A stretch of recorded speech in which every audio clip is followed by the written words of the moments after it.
Bago pa malasaksihan sa NBA ang mga hero games ng iba't ibang superstar, ay nauna pa sa bilis ng kidlat ang larong ito ng isang alamat. Noong June 11 taong 1997, ang mga eksenang ito ang natutukan ng mga lente ng kamera. Hindi ito bromance sa pagitan ng Batman ng Chicago Bulls na si Michael Jordan sa kanyang itinuturing na Robin na si Scottie Pippen, kundi isang iconic na sandali kung bakit malaki ang agwat ni Michael Jordan sa lahat upang kilalaning greatest of all time. At yan ang babalikan natin dito sa Top Score, ang laro kung saan dahan-dahang sinuwag ng isang sugatang toro ang mandirigmang koponan ng Utah Jazz na binansagang The Flu Game. Sa pagkaubos ng oras, 90-88, sementado na ng Chicago ang panalo. Dito ay lalambot-lambot na naitaas ni Michael Jordan ang kanyang mga tikom na kamao. Isang representasyon kung paano niya itinagos ang bala sa malabakal at solid na depensa ng Stockton-Tumulong duo ng Utah. Sa mga larawan at video footages, kitang-kita ang pagod at pagkawala sa wisyo ng Chicago Bulls main man na animoy anumang oras ay lulupay-pay na tambay na parang isang lasing sa daan. Subalit dahil sa kanyang prinsipyo ay hinarap niya ang malakas na bagyo. Habang umaapoy sa lagnat ang bawas na usok ng ilong ng toro. Wala ang salitang yuyuko sa diksyonaryo ng isang tirador. Dahil para kay Michael Jordan, susuka pero hindi susuko. Upang lalo nating mas maunawaan ang malateleseryeng sagupaan ng Utah at Chicago, ay sariwain muna nating mabuti at himay-himayin ang mga nangyari. Sa pagkikita ng Chicago at Utah, tangan-tangan ni Michael Jordan at ng kanyang tropa ang 2-0 na kartada.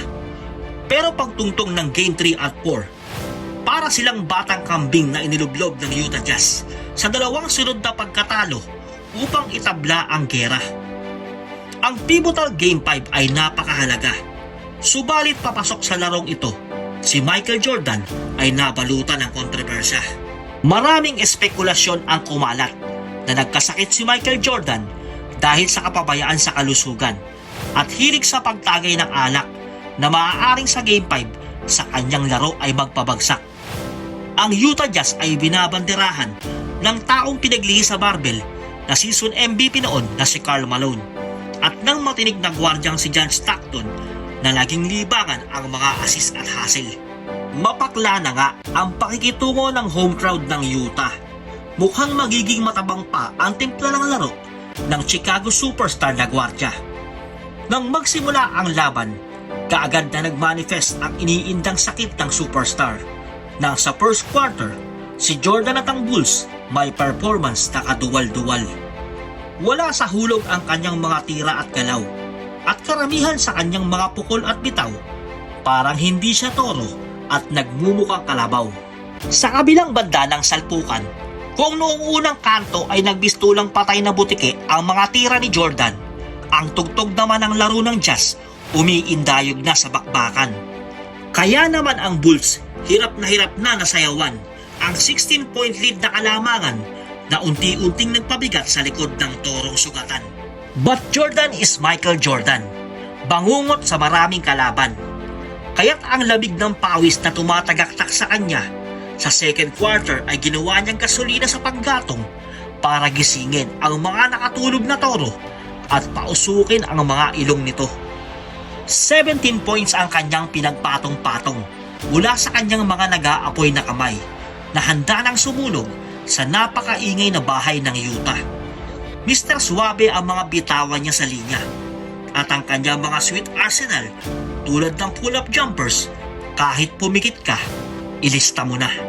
Bumalik ang usok sa ilong ng toro, isang indikasyon sa Utah Jazz na manuluwag na ito. Nanginain sa depensa ng umiindak na Utah at hindi pa nakontento sa nakahain sa mesa, kaya't sumideline pa ng isang slam dunk na merienda.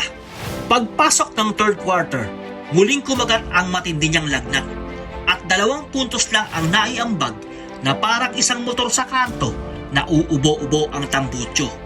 At makikita sa tuwing may stoppage na halos tumukod ang kanyang katawan na lulugo-lugo. Halos di siya makausap na parang isang pipi sa upuan at hindi mo malaman kung mainit o malamig na pawis ang sumisingaw sa kanyang bugbog na katawan. Binanggit niya sa kanyang Last Dance documentary na nung mga panahong iyon, dehydration na ang rumoromansa sa kanyang katawan. Pero hindi nakasaad sa bokabularyo ni Jordan ang salitang kabiguan.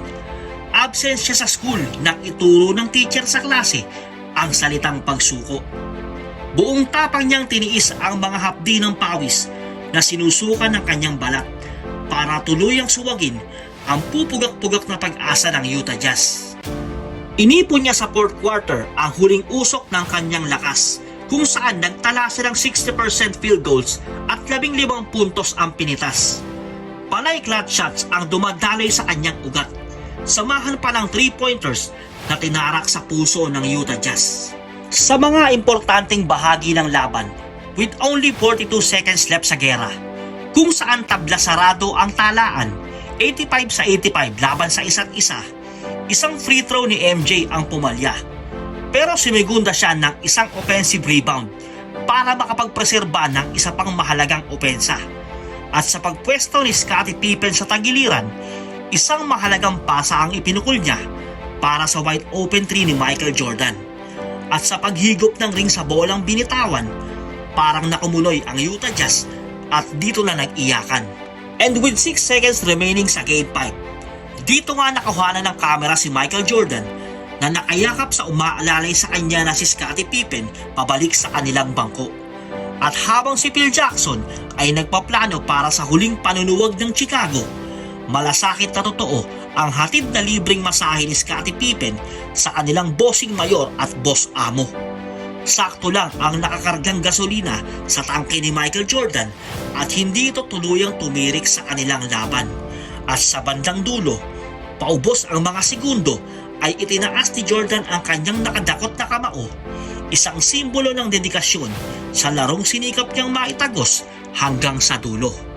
Kaya para sa mga tunay na basketball fans, irrelevant kung sino man ang inyong hinahangaan, ang flu game na iyon ni MJ ang isang representasyon kung gaano kalaking sakripisyo ang kayang ibigay ng mga manlalaro para sa kanilang puso sa laro. Sa kaso ng flu game ni Michael Jordan, higit pa ito sa basta pagiging professional lang. Iyon ay testamento ng kanyang pagpapahalaga sa laban na handang sagarin ang sarili para sa laro na 2 bisig niyang niyakap at buong buhay na minahal.